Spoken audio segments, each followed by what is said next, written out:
أعوذ بالله السميع العليم من الشيطان الرجيم. بسم الله الرحمن الرحيم.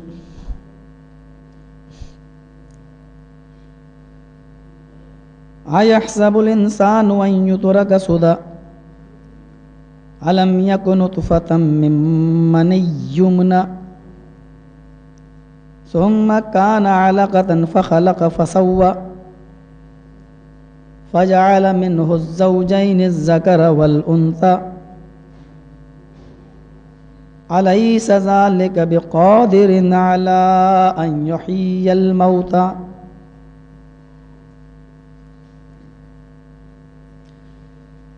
رب اشرح لي صدري ويسر لي أمري واحلل عقدة من لساني يفقهوا قولي رب زدني علما اللهم رب زدني علما.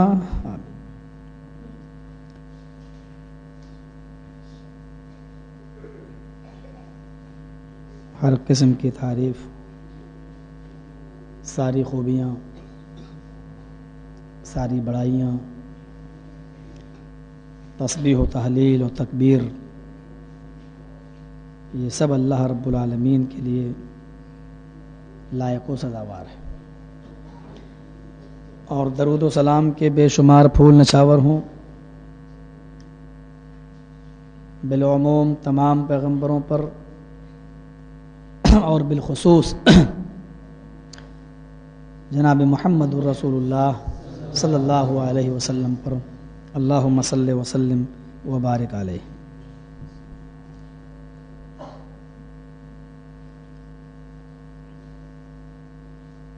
جن چیزوں پر ہمارا ایمان لانا ضروری ہے ان چیزوں میں بعث بعد الموت، موت کے بعد دوبارہ زندہ ہونا، یہ بھی ہمارے ایمان کا ایک حصہ ہے. جس طریقے سے قرآن کریم کی کسی آیت کے انکار کے بعد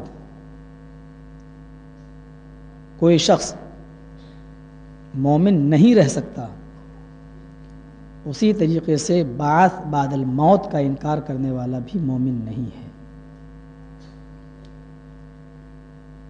اس حقیقت کو سبھی قبول کرتے ہیں کہ مرنا ہے،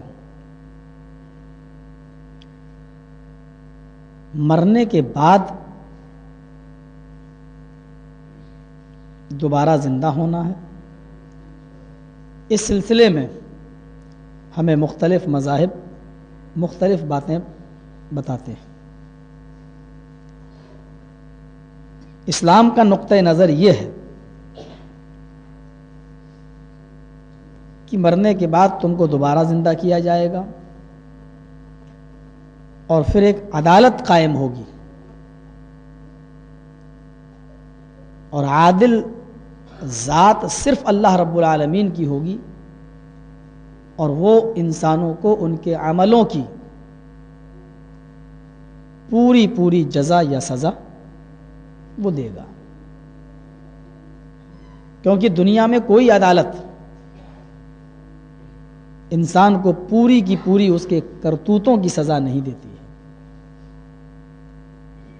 اور اس کے عملوں پر اس کو پورا بدلہ بھی نہیں دے سکتی ہے. ایک انسان کا قتل کرتا ہے، زیادہ سے زیادہ آپ اس کو بھی قتل کر دیں گے، یہ ایک قتل کی سزا ہو گئی. لیکن اگر کوئی شخص 10 آدمیوں کو قتل کرتا ہے اور وہ 10 آدمیوں کا قاتل ہے، تب بھی ہماری عدالت اس کو سزائے موت سناتی ہے، جبکہ وہ ایک آدمی کے قتل کی سزا ہے، اور اس نے 10 قتل کیے ہیں، ابھی 9 قتلوں کا کیس اس کے اوپر باقی ہے. لیکن اب سزا دے کس کو؟ اس لیے ایک ایسی عدالت ماننا پڑے گی جو انسانوں کے گناہوں کی اور کرتوتوں کی پوری سزا دے، اور وہ ہے عدالت اللہ رب العالمین کی عدالت. الیوم لا تملک نفس لنفس شیئا والامر یومئذ للہ. مالک یوم الدین، وہ قیامت کے دن کا مالک ہے اور وہ بدلہ دے گا. جزا اور سزا وہاں ملے گی. ہم جس ملک میں رہتے ہیں وہاں ہندو دھرم کی آبادی زیادہ ہے، اور جب ہم ان کی مذہبی ٹیکسٹ بکس کی اسٹڈی کرتے ہیں، جب ہم ان کی مذہبی کتابوں کو دیکھتے ہیں تو ہمیں یہ عقیدہ ادھر بھی ملتا ہے. ہاں، ان کی ٹیکسٹ بک میں جو خلاصے ہوئے ہیں ان میں کچھ گڑبڑیاں پیدا ہوئیں. مثلا انڈیا میں ایک پنڈت جی سے میری بحث ہو رہی تھی اسٹیج پر، تو اسی بات پر معاملہ اٹک گیا. وہ کہتے نہیں انسان مرنے کے بعد کتا، بلی، چوہا، بندر یہ بنے گا. اور انہوں نے اپنی کتاب دکھائی منو اسمرتی، یہ ہندو دھرم کی ناک ہے. جس طریقے سے انسان کی ناک اس کے چہرے سے کاٹ دی جائے تو انسان کی پوری شکل خراب محسوس ہوتی ہے، اسی طریقے سے اگر ہندو دھرم کی کتابوں میں منو اسمرتی کو ہٹا دیا جائے تو ہندو دھرم کی ساری خوبصورتی خراب ہو جاتی ہے. اس منو اسمرتی میں لکھا ہوا ہے کہ جو آدمی جوا کھیلے گا اس کو مرنے کے بعد بھینس کا جنم ہوگا. جو آدمی چوری کرے گا اس کو مرنے کے بعد بلی کا جنم ہوگا. جو آدمی کسی کی ماں، بہن، بیٹی پر غلط نظر ڈالے گا اس کو مرنے کے بعد لڑکی کا جنم دیا جائے گا. جو آدمی رشوت لے گا اور دے گا اور اس کا بزنس یہی حرام کمائی پر ہوگا تو اس کو مرنے کے بعد کتے کا جنم ہوگا. یہ وہ فہرست ہے جو میں نے خود پڑھی ہے منو اسمرتی میں. اس کے علاوہ بھی ایک لمبی فہرست ہے. یہ کرو گے تو آلو کا جنم، یہ کرو گے تو گھیا کا جنم، یہ کرو گے تو لوکی کا جنم، یہ کرو گے تو پالک کا جنم، یہ کرو گے تو چاول کا جنم. وہ چیزیں میرے پاس تحریراً موجود ہیں.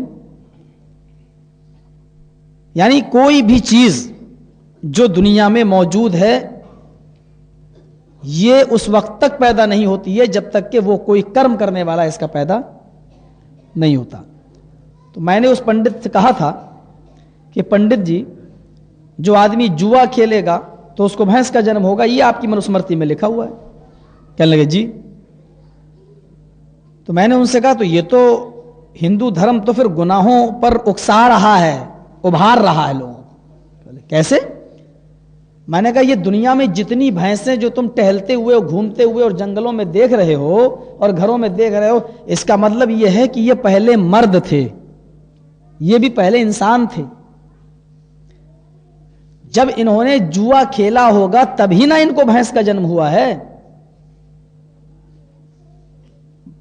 ایسے تو بھینس ہوئی نہیں، جب انہوں نے جوا کھیلا ہوگا تبھی تو ان کو بھینس کا جنم ہوا ہے.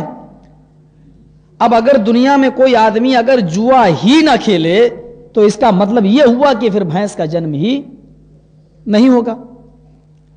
میں نے کہا پنڈت جی، جب کوئی آدمی جوا ہی نہیں کھیلے گا تو اس کو بھینس کا جنم نہیں ہوگا، اور جب بھینس کا جنم نہیں ہوگا تو دودھ کہاں سے آئے گا، گھی کہاں سے آئے گا، مکھن کہاں سے آئے گا، دہی کہاں سے آئے گا، مٹھا کہاں سے آئے گا، لسی کہاں سے آئے گی، چھاچھ کہاں سے آئے گا.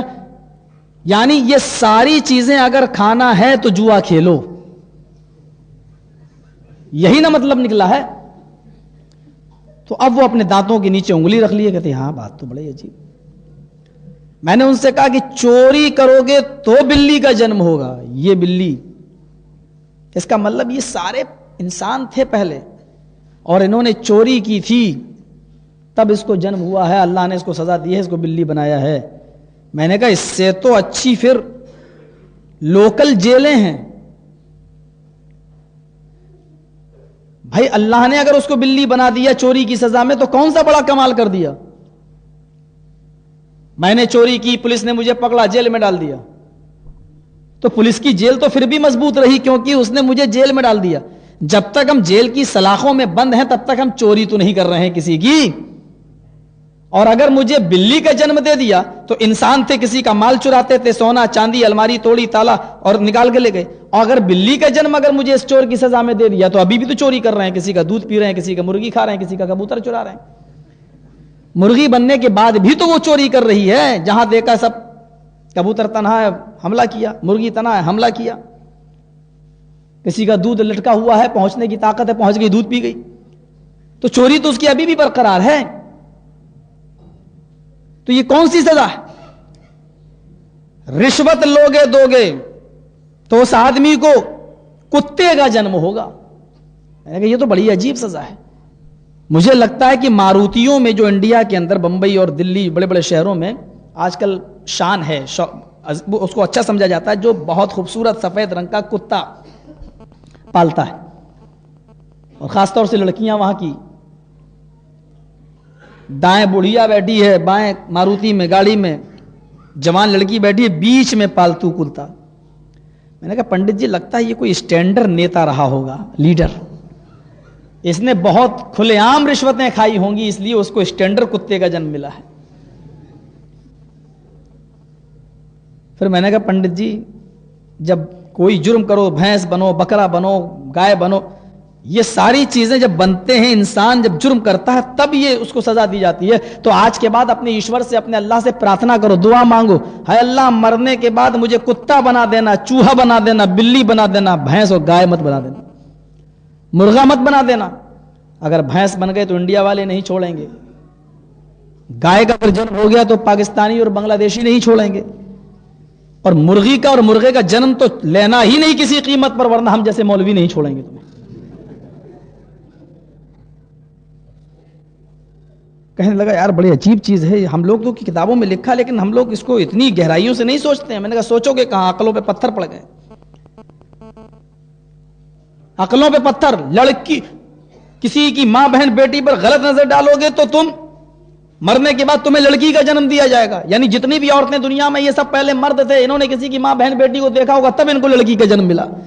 اب اگر دنیا میں کوئی بھی آدمی کسی کی ماں بہن بیٹی پر غلط نظر ہی نہ ڈالے تو لڑکیاں پیدا ہی نہیں ہوں. ان سے پوچھو بچے کون پیدا کرے گا؟ پنڈت لوگ. کوئی جواب ہے؟ کتنا بوکھس عقیدہ ہے یہ کہ مرنے کے بعد انسان کتا بنے گا, بلی بنے گا, اور 84,000 یونیوں میں بدلتا رہے گا, اور یہی اس کی سزا ہے, یہی جہنم ہے ہمارے ہندو بھائیوں کے عقیدے کے مطابق. جبکہ یہ انتہائی غلط ہے. ڈے آف ججمنٹ الگ ہے, فیصلے کا دن الگ ہے, قیامت کے دن کا وہ مالک ہے, اور وہاں انسان کو دوبارہ زندہ ہونا کیا جائے گا بالکل ویسے ہی جیسے زمین کے اندر تم دانا ڈالتے ہو, فوراً اس سے کوئی سبزی اور پھل پیدا نہیں ہو جاتا, بلکہ تم اس دانے کے گلنے اور سڑنے کا انتظار کرتے ہو. دانا زمین میں جاتا ہے, پھر وہ گلتا ہے اور سڑتا ہے, اس کے بعد میں اس کی کلی پھوٹتی ہے, اور اس کا ایک لمبا پیریڈ تک تمہیں انتظار کرنا پڑتا ہے.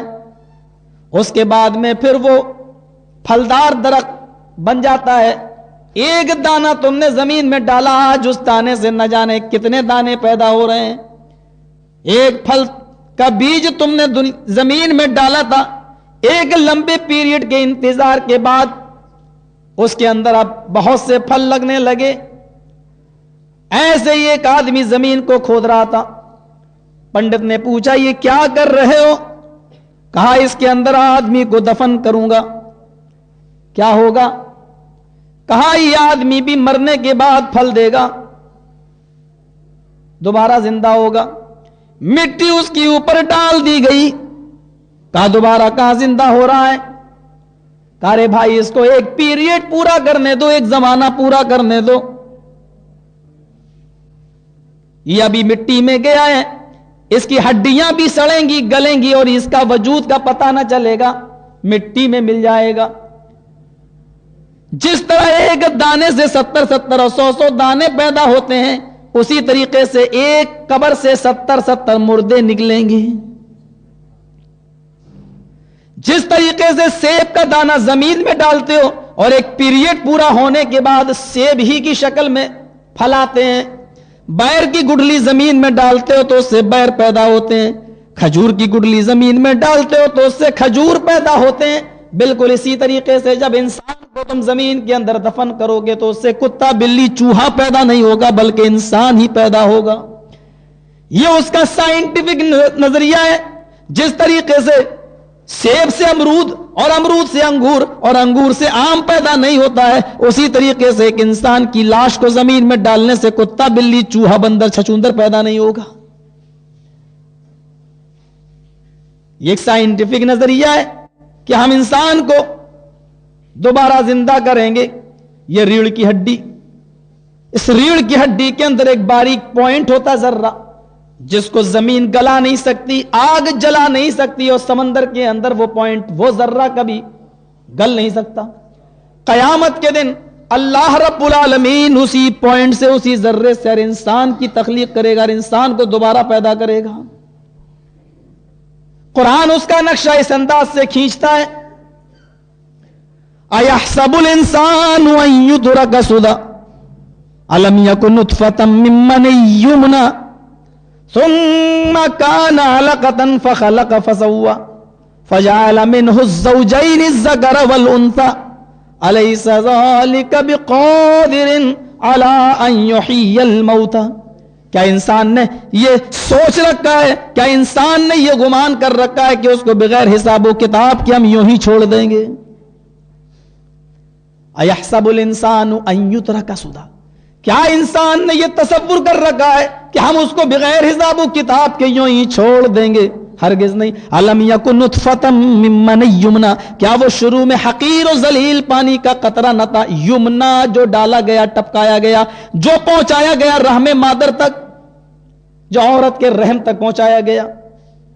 ثُمَّ كَانَ عَلَقَةً فَخَلَقَ فَسَوَّىٰ، پھر اسی قطرے کو، اسی ذلیل اور حقیر پانی کے قطرے کو ہم نے گوشت کا لوتھڑا بنایا اور ہم نے اس کو بنا سوا کر درست کر دیا۔ تصور کیجیے، منی کا وہ قطرہ جس سے انسان کی پیدائش ہوتی ہے، صرف ایک قطرے کے اندر اگر آپ خوردبین سے دیکھیں تو تقریباً 35,000 جراثیم ہوتے ہیں۔ 35,000 جراثیم ہوتے ہیں، اور اللہ چاہے تو ہر ایک جرثومے سے، ہر ایک جراثیم سے ایک بچے کی پیدائش کر دے۔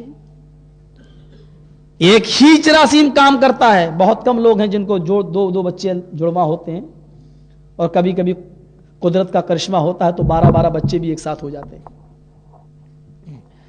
ایک جراثیم اللہ کارآمد کرتا ہے اور بقیہ سب کو ناکام، جبکہ ایک جراثیم کے اندر ایک بچے کی بننے کی صلاحیت ہے۔ اللہ نے اسی رحم مادر میں، اسی پانی کے قطرے سے جو رحم مادر تک پہنچایا گیا، تصور کیجئے انگلیاں تمہاری بنائی، تمہاری ہتھیلی بنائی، انگلیوں میں پور بنائے اور انگلیوں میں ناخن پیدا کیے۔ تصور کیجئے کہ وہی پانی ہے، وہی حقیر قطرہ ہے، وہی پانی کی قطرے، وہی پانی کی بوند، لیکن اللہ اس سے ایسی چیز بنا رہا ہے، مضبوط کھوپڑی، یہ ہڈی، اس کو آپ دونوں ہاتھوں کے بیچ میں رکھ کے توڑنا چاہو تو نہ توڑ سکو جب تک ہتھوڑا نہ مارو، پتھر نہ مارو۔ اور اسی حقیر و ذلیل پانی کے قطرے سے اللہ تعالیٰ نے اتنا نرم و نازک بھیجا بنایا اسی ہڈی کے اندر، اسی دماغ کے اندر، کہ جس کو 2 انگلیوں کے بیچ میں رکھ کے مسلنا چاہو تو مسل دو۔ اسی اللہ نے اسی منی کے قطرے سے تمہیں ایسی 2 آنکھیں دی چمکتے ہوئے، 2 ٹیوب لائٹ دیے، اور وہ بھی ایسے کہ دماغ میں ہزاروں تاروں کا کنیکشن ڈالا گیا، اور اس کے بعد میں تمہیں چمکتی ہوئی وہ آنکھیں دی، وہ ٹیوب لائٹ دے دیے کہ سورج کی گرمی 1,40,00,000 ڈگری سینٹی گریڈ گرمی سورج کے اندر، اور یہ سورج ہماری زمین سے صرف 9.5 کروڑ میل کی بلندی پر ہے،